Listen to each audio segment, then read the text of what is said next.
الحمد للہ کفا وسلام علی عباده الذین اصطفى اما بعد فاعوذ باللہ من الشیطان الرجیم بسم اللہ الرحمن الرحیم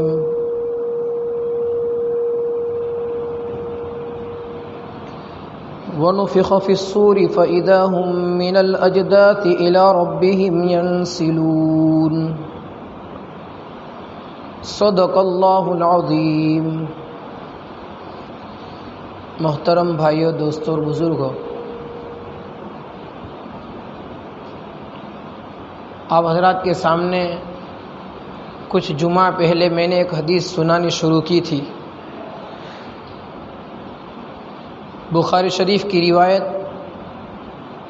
جو حضرت ابو ہریرہ رضی اللہ تعالیٰ عنہ بیان کرتے ہیں کہ نبی کریم صلی اللہ علیہ وسلم نے فرمایا، قیامت کا دن جس میں اللہ کے عرش کے سائے کے علاوہ کوئی سایہ نہیں ہوگا اور سورج 1 میل یا 2 میل کے فاصلے پر ہوگا۔ ابھی سورج صرف ہم چاند سے اندازہ لگا سکتے ہیں کہ چاند ہم سے کتنا دور ہے، اس سے بھی کئی گنا زیادہ سورج ہم سے دور ہے، پھر بھی سورج کی تپش اور گرمی کی وجہ سے ہم پریشان ہو جاتے ہیں، خصوصاً گرمی کے دنوں میں بغیر پنکھے کے ہم بے چین رہتے ہیں۔ تو اللہ کے نبی فرماتے ہیں، قیامت کا دن وہ ہوگا جس میں پوری کی پوری زمین ایک دھات کی ہوگی، پیتل کی یا چاندی کی، اور سورج 1 یا 2 میل کے فاصلے پر ہوگا، یعنی بہت قریب ہوگا، اور اس دن اللہ تعالیٰ کے عرش کے سائے کے علاوہ کوئی سایہ نہیں ہوگا۔ اللہ کے نبی نے یہاں تک فرمایا، انسان اپنے اعمال کی بدولت پسینے میں ڈوبا ہوا ہوگا، کوئی ٹخنوں تک، کوئی گھٹنوں تک، کوئی کمر تک، کوئی سینے تک، اور کسی کو پسینے کی لگام لگی ہوئی ہوگی جو اس میں کود رہا ہوگا۔ یہ اللہ کے نبی نے فرمایا۔ اس دن، وہ دن تو چونکہ 50,000 سال دنیا کے ہوتے اتنا بڑا ہوگا، لیکن اس دن 7 قسم کے لوگ وہ ہوں گے جو بڑے خوش نصیب ہوں گے کہ جس کو اللہ تعالیٰ ایسی گرمی سے بچا کر کے اپنے عرش کا سایہ نصیب فرمائیں گے۔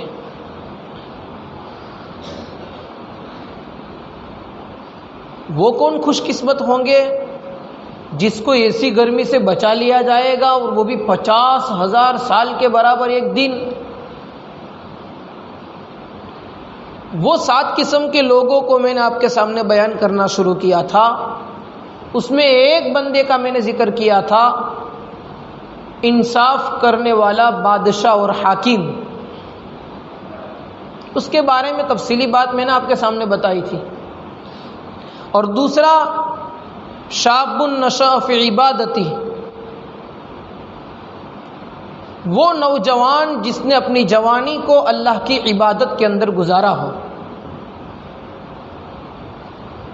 یہ 2 باتیں میں نے آپ کے سامنے بیان کی تھی، آج اسی روایت کو آگے بیان کر رہا ہوں۔ نوجوان والی بات آئی تو کچھ واقعات ترغیب و ترہیب میں بیان کیے گئے ہیں نوجوان کے، کہ جوان آدمی کی جوانی جب صحیح ٹھکانے لگتی ہے تو اللہ تعالیٰ اس کی کیا قدر کرتے ہیں اور اس کو کتنا اجر دیتے ہیں۔ ایک واقعہ بیان کیا ہے۔ واقعات پہلے زمانے کے پڑھنے سے ہمارے دل پر ایسا ہوتا ہے گویا کوئی یہ افسانے اور کہانیاں ہیں، کیونکہ آج ہمارے اعمال اس درجے بگڑ گئے ہیں کہ اگلے لوگوں کے واقعات، عام لوگوں کے واقعات بھی ہمیں کہانیاں نظر آتے ہیں۔ حضرت عبداللہ یافعی نے ترغیب و ترہیب میں 2 نوجوانوں کے واقعے لکھے ہیں. ایک نوجوان کے بارے میں لکھا ہے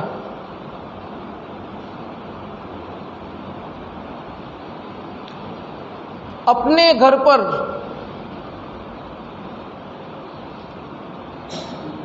حسن اور جمال کے ساتھ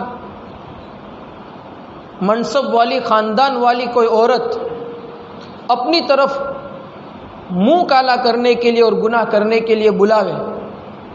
اور آدمی کے پاس ہر طرح کے موقع اور راستے ہونے کے باوجود اس سے بچ جاوے، ان کے واقعات کتابوں میں ملتے ہیں. میں عرض کر رہا تھا ایک انصاف کرنے والا بادشاہ، دوسرا وہ نوجوان جس نے اپنی جوانی کو اللہ کی عبادت کے اندر گزارا ہو، تیسرے نمبر کے اوپر اللہ کے رسول صلی اللہ علیہ وسلم نے بیان فرمایا کہ وہ خوش نصیب انسان ہے جس کو اللہ تعالیٰ عرش کا سایہ نصیب کرے گا. وہ خوش نصیب انسان ہے جس کا دل مسجد سے لٹکا ہوا ہو، اٹکا ہوا ہو. ایک نماز پڑھ کے گھر چلا آیا، دوسری نماز کے انتظار میں ہے کب اذان ہوگی. کوئی کام کاج ایسا کر رہا ہے پورا دھیان گھڑی کے اوپر ہے، ابھی اذان کا وقت ہوگا، نماز کا وقت ہوگا، اور جیسے ہی نماز کا وقت ہو مسجد آ کر کے نماز پڑھے. حضرت ابو ہریرہ رضی اللہ تعالیٰ عنہ روایت ہے، اللہ کے نبی صلی اللہ علیہ وسلم نے فرمایا وہ نماز جو اپنے گھر پر پڑھی جاوے اور وہ نماز جو مسجد میں آ کر جماعت کے ساتھ پڑھی جاوے 25 گنا زیادہ اجر رکھتی ہے، ثواب بڑھا دیا جاتا ہے. دوسری روایت میں اللہ کے نبی نے فرمایا وہ نماز جو تم اپنے گھروں پر یا بازار میں یا دکان پر پڑھ لیتے ہو، اس نماز سے جس کو مسجد میں آ کر جماعت کے ساتھ پڑھتے ہو 27 گنا زیادہ اجر رکھتا ہے. اور یہ بندہ ایسا ہے یا اللہ کی بندی مسجد نہیں آتی ہے، گھر پر ہے، لیکن دھیان ہے نماز کے اوپر، ابھی وقت ہوگا اور نماز پڑھ لوں، ابھی وقت ہوگا اور نماز پڑھ لوں، ہر وقت اس کے اوپر دھیان ہے. یہ وہ بندہ ہے جس کے بارے میں کہا جاتا ہے کہ اس کا دل مسجد سے اٹکا ہوا ہے. قلبہ معلق بالمساجد. اس کے بارے میں اللہ کے نبی صلی اللہ علیہ وسلم نے فرمایا کہ یہ بندہ ایسا ہے کہ قیامت کے دن اللہ تعالیٰ عرش کا سایہ نصیب فرمائیں گے. یہ تیسرا آدمی ہوا. چوتھا آدمی جس کو اللہ تعالیٰ عرش کا سایہ نصیب فرمائیں گے، رجلان تحابا فی اللہ. ایسے 2 شخص، چاہے 2 مرد ہو یا 2 عورتیں ہوں، ایسے 2 انسان جو آپس میں محبت کرتے ہیں، لیکن محبت کا مطلب صرف اللہ کے خاطر، صرف اللہ کے خاطر، دوسرے کوئی مقصد نہ ہو، دوسری کوئی غرض نہ ہو. کوئی بھی انسان ہو، مرد ہو یا عورت ہو، ایک مرد دوسرے مرد کے ساتھ اور ایک عورت دوسری عورت کے ساتھ ایسی محبت کرے جو خالص اللہ کے واسطے ہو. اللہ کے نبی فرماتے ہیں قیامت کے دن ایسے بندوں کو عرش کا سایہ نصیب کیا جائے گا. ایک مرتبہ حضرت انس رضی اللہ تعالیٰ عنہ بیان کرتے ہیں اللہ کے نبی صلی اللہ علیہ وسلم مسجد نبوی میں آئے، مصلے پر گئے، نماز پڑھائی اور سلام پھرنے کے بعد اللہ کے نبی نے پوچھا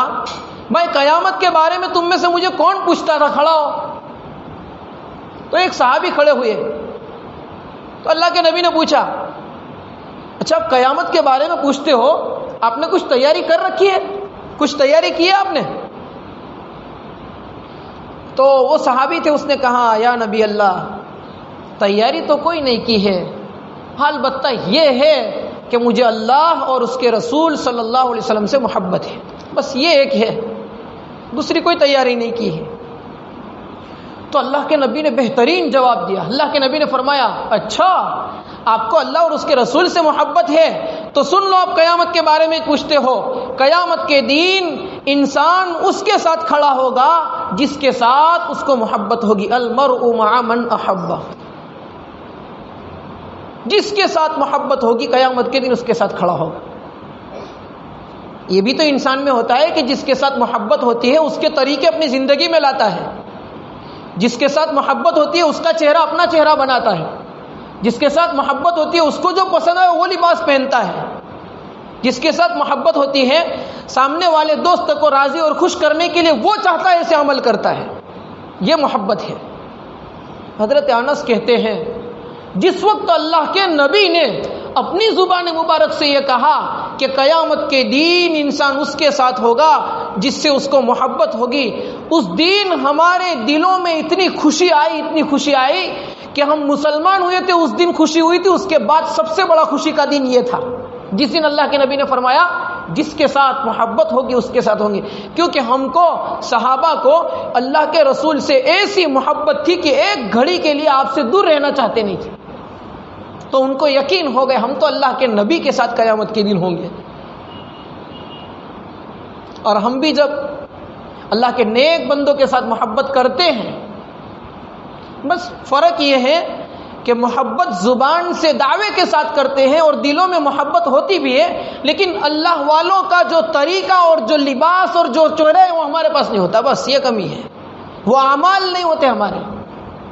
باقی جب ہم کبھی سنتے ہیں فلاں اللہ کا ولی یا فلاں مولا عالم، بڑا عالم یا مولانا کوئی یہاں پر آئے ہوئے ہیں اور وہ اللہ کے ولی ہے، تو لوگوں کی بھیڑ جمع ہو جاتی ہے ملاقات کے لیے، معذرت کرنی پڑتی ہے علماء کو کہ بھائی ہم تھکے ہارے ہیں، ہمیں سفر کرنا ہے۔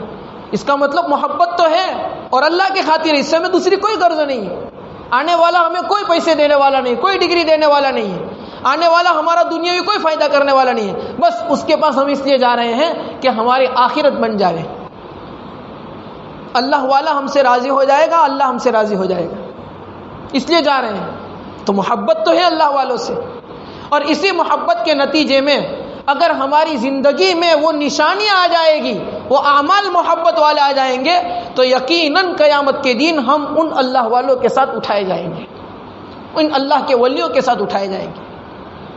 اور وہ دن جس میں سورج اتنا نزدیک ہوگا اور لوگ پسینے میں ڈوبے ہوئے ہوں گے، ہمیں موتیوں کے ممبروں کے اوپر بٹھایا جائے گا۔ حدیث شریف میں آتا ہے اللہ کے نبی نے فرمایا قیامت کے دن کچھ لوگوں کو مشک کے ٹیلوں کے اوپر بٹھایا جائے گا، تو نبی بھی دیکھ کر رشک کریں گے، ارے اچھا اتنا بڑا اونچا درجہ کس کو ملا ہے،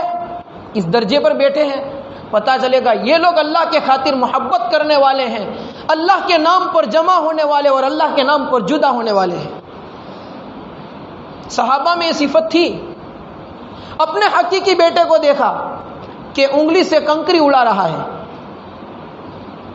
اب ظاہر بات ہے چھوٹے بچے ہوتے ہیں، کنکری انگلی سے اڑائیں گے تو کنکری کہاں جائے گی پتہ نہیں، تو صحابی نے کہا بیٹا اللہ کے نبی نے ایسا کرنے سے منع کیا ہے، مت کرو۔ بچوں کے ہاتھ میں لکڑی ہو، چھڑی ہو، کنکری ہو، تو وہ پتہ نہیں ادھر ادھر مارتے رہتے، کسی نہ کسی کا نقصان ہوتا ہے، اور اس کو یہ بھی پتہ نہیں ہوتا جائے گا کہاں۔ تو اللہ کے نبی نے اس سے منع کیا، تو صحابی نے کہا بیٹے سے بیٹا ایسا مت کرو، اللہ کے نبی نے منع کیا ہے۔ اب پھر سے اس سے غلطی ہو گئی اس بچے سے، اور پھر سے وہ کام کر لیا جس سے ان کے ابا نے منع کیا، اور ابا نے اپنا نہیں کہا تھا، اللہ کے نبی کا کہا تھا۔ جب دیکھا دوسری مرتبہ کہ میرا بیٹا وہ کام کر رہا ہے جو اللہ کے نبی نے منع کیا، تو اللہ کے نبی سے محبت وہ تھی کہ محبوب کا حکم سننے کے بعد اس کے خلاف کرے۔ بیٹے سے کہہ دیا موت تک میں تجھ سے نہیں بولوں گا، تو نے میرے محبوب کا حکم توڑ دیا۔ یہ محبت باپ اور بیٹے میں ہوتی ہے، لیکن جب اللہ کے خاطر ایک اللہ کا حکم اور اللہ کے رسول کا ایک حکم ٹوٹتا ہوا نظر آیا تو فوراً دشمنی کا اعلان کر دیا، تجھ سے بولوں گا اتنی، اور زندگی بھر نہ بولنے کی قسم کھا لی۔ حضرت ابوبکر صدیق رضی اللہ تعالیٰ عنہ، ان کی لاڈلی بیٹی عفیفہ کائنات، دنیا کی تمام عورتوں میں سب سے زیادہ پاکیزہ عورت اما عائشہ صدیقہ رضی اللہ تعالیٰ عنہ کے بارے میں جب اس کے اوپر زنا کی تہمت لگائی گئی، اور تہمت لگانے والے دوسرے لوگوں کے ساتھ ساتھ حضرت ابوبکر کی خالہ کا لڑکا حضرت مستہ بھی تھے، جب حضرت ابوبکر کو یہ بات پتہ چلی، آگے چل کر اللہ تعالیٰ نے قرآن کی آیتیں اتاری اور تہمت سب صاف ہو گئی، پاک دامنی ظاہر ہو کر اما عائشہ کی، لیکن حضرت ابوبکر نے دل میں نیت کر لی کہ اب سے میں مستہ جو میری خالہ کا لڑکا تھا اس کے اوپر جو میں خرچ کرتا تھا، اس کی مدد کرتا تھا، اب نہیں کروں گا، اس نے میری بیٹی پر تہمت لگائی تھی، دل میں پکا ارادہ کر لیا اب سے نہیں خرچ کروں گا۔ تو اللہ تعالیٰ نے قرآن کی آیت اتاری کہ ابو بکر یہ ٹھیک نہیں ہے کہ آپ اس بارے میں قسم کھا لو کہ اس نے گناہ کیا تو میں اس کے اوپر خرچ نہیں کروں گا، اس نے تو توبہ کر لی ہے۔ جب یہ آیت اتری تو بیٹی کے اوپر تہمت لگانے والا،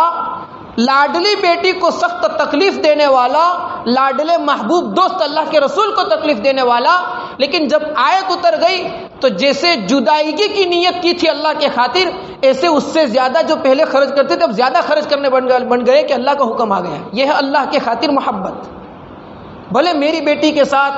اس نے تہمت لگائی تھی، میری بیٹی کی عزت کو اچھالا تھا، لیکن اللہ کا حکم ہے معاف۔ یہ ہے اجتماع علی، اللہ کے نام پر محبت اور اللہ کے نام پر جدائیگی۔ تو کل 4 لوگ ہوئے۔ 5ویں شخص کے بارے میں اللہ کے نبی صلی اللہ علیہ وسلم نے فرمایا جس کو عرش کا سایہ نصیب ہوگا، وہ آدمی جس کو کوئی حسن و جمال والی، خوبصورت خاندان والی، اچھے خاندان والی، اچھے گھرانے والی عورت بدکاری کے لیے، منہ کالا کرنے کے لیے اپنی طرف بلاوے اور یہ بندہ یہ کہہ دے کہ میں اللہ سے ڈرتا ہوں، انی اخاف اللہ، اس بندے کو اللہ تعالیٰ قیامت کے دن عرش کا سایہ نصیب فرمائیں گے۔ اب میں وہ ترغیب و ترہیب والے 2 واقعات بیان کر دوں۔ ایک نوجوان کے بارے میں آتا ہے، شیخ عبداللہ نے اپنی کتاب ترغیب و ترہیب میں یہ واقعہ لکھا ہے۔ اس میں سے بڑی خوشبو آتی تھی، جہاں سے نکلے خوشبو ہی خوشبو پھیلتی تھی۔ لوگ بڑے تعجب کرتے تھے کہ یہ لڑکا آخر کتنے روپے کی خوشبو اپنے جسم پر لگا کر خرچ کرتا ہے اور کیا بہترین خوشبو استعمال کرتا ہے۔ ایک دن کسی نے پوچھ لیا کہ بھائی آپ کتنے کی خوشبو استعمال کرتے ہو اور کتنا روپیہ خوشبوؤں کے پیچھے ڈالتے ہو، اتنا عطر لگاتے ہو؟ تو کہا میں کوئی عطر نہیں لگاتا ہوں، بات اصل میں یہ ہے، ایک دن میں اپنے ابا کے ساتھ دکان پر بیٹھا ہوا تھا، ایک بوڑھی عورت مال خریدنے کے لیے ہماری دکان پر آئی، اس نے سودا خریدا اور پھر کہا کہ مال گھر پہنچا دو۔ جب میں مال اپنی دکان پر سے گھر دینے کے لیے گیا، وہاں پر جا کر دیکھا گھر کی چھت کے اوپر، گھر کے ٹیریس کے اوپر ایک بہت زیادہ خوبصورت حسین و جمیل عورت تھی اور وہ مجھے مال لینے کی بجائے اپنی طرف بلا رہی تھی۔ اب میں نے سوچا ماں اور بیٹی ہے،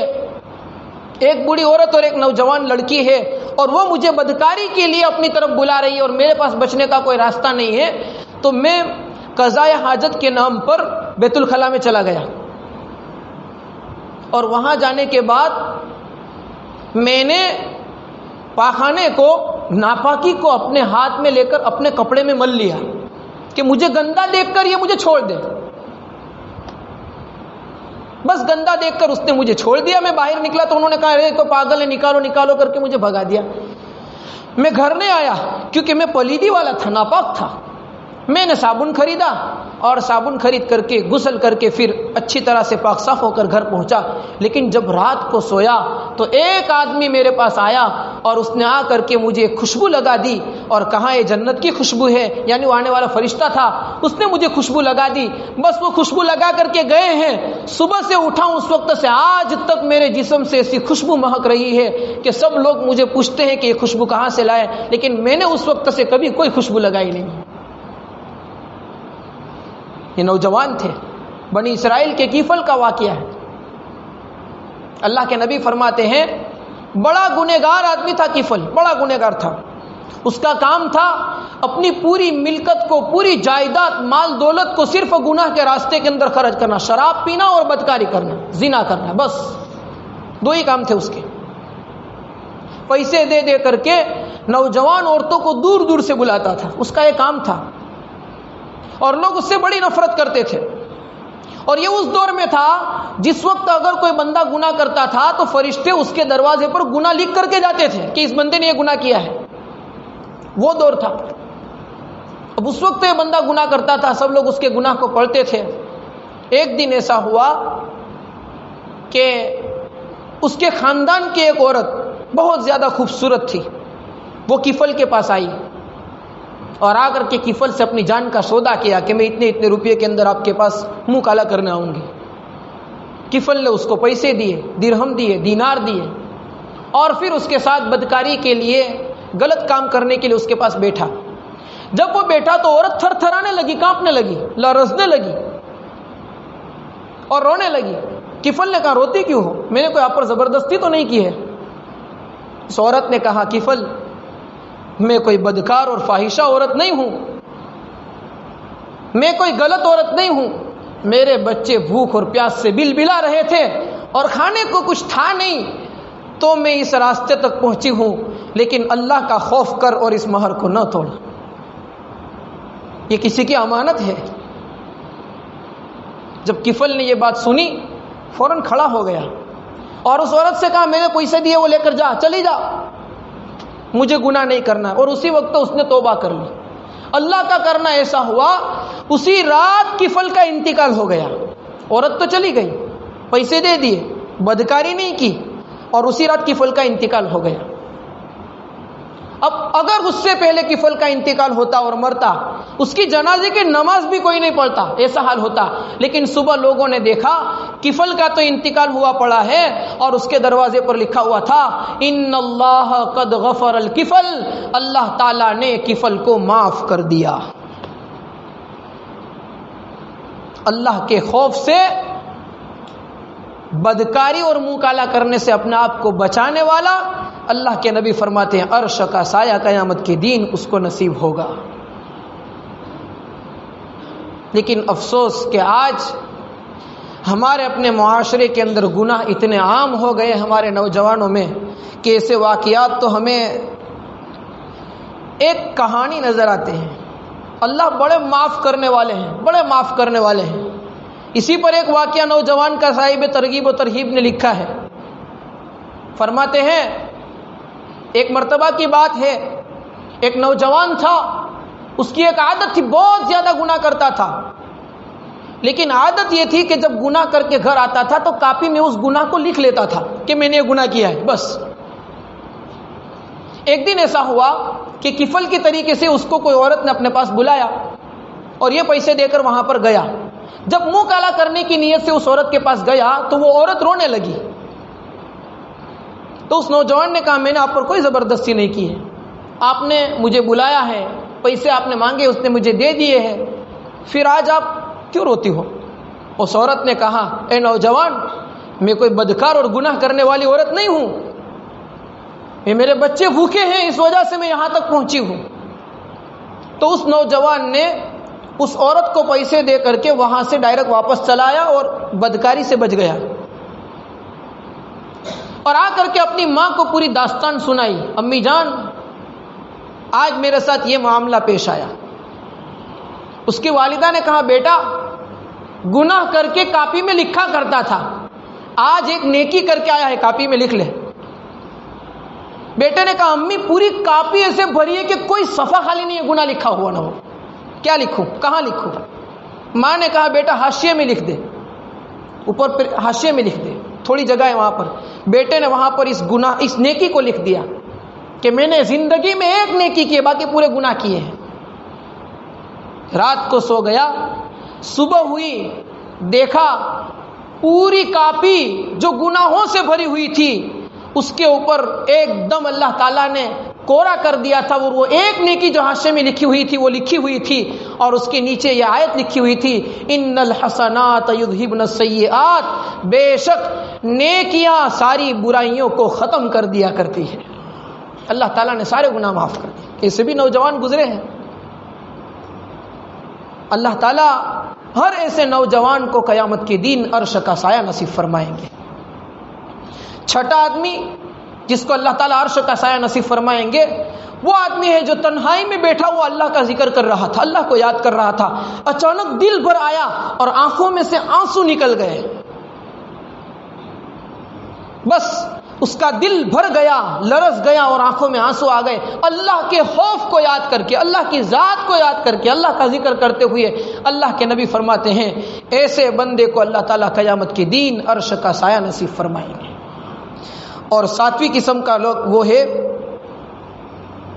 رجل تصدق اخفاء، وہ آدمی جو خفیہ طور پر صدقہ کرے،